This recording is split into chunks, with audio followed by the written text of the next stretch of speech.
Want to use multiple hairs in Roblox but don't know how? This video will show you exactly how. Watch until the end to learn all the steps to equip multiple hairs in Roblox.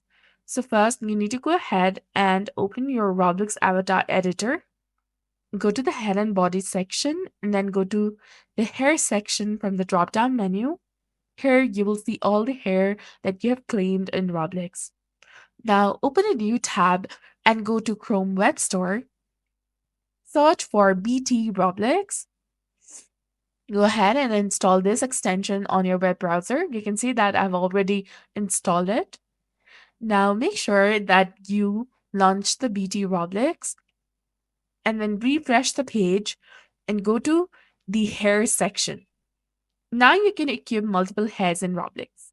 You can have as many hairs as you like and you can layer them in your character. So that's it for this video. I hope you found this helpful. If you did, please like, share, and subscribe. Thanks for watching. We'll see you again in the next one.